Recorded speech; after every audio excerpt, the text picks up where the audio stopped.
경북은 역대 지방선거에서 대구보다 보수정당에 대한 지지세가 더 강했습니다. 보수정당 출신 2명의 지사가 3선 임기를 채웠고 현직 도지사도 같은 정당 출신이라 이런 추세가 유지될 거란 전망이 많습니다.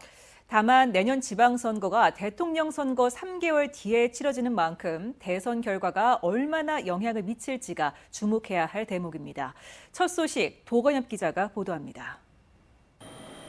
경북도지사 선거에선 지난 7번의 지방선거 모두 보수정당 후보가 당선됐습니다.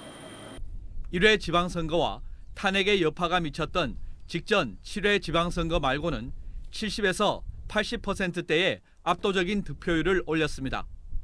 그렇다 보니 보수정당 출신 2명의 도지사가 3번의 임기를 다 채웠고 현직 역시 같은 정당 출신입니다. 내년 8회 지방선거에 보수 야당인 국민의힘에선 초선인 이철우 현 지사가 재선에 도전할 것이 확실해 보입니다. 공천 경쟁에 나설 인물로는 3선 국회의원 출신 김광림, 강석호 전 의원과 박명재 전 의원이 거론됩니다.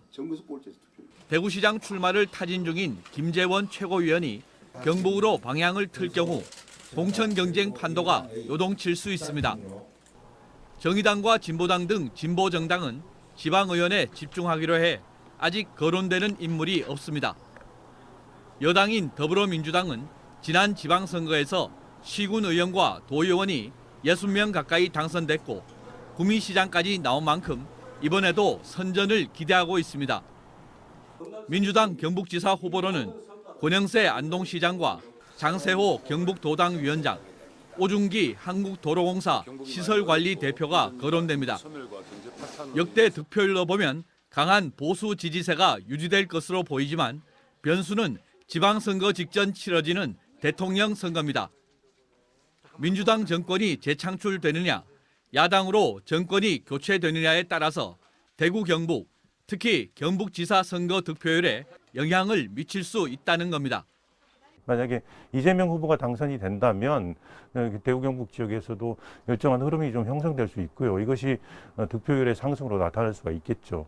물론 이제 후보의 문제도 있을 수 있겠고 그렇지만 기본적으로 좀 집권당에 힘을 실어주는 대구 경북의 좀 흐름이 분명히 존재하는 게 사실이기 때문에 그렇습니다. 예.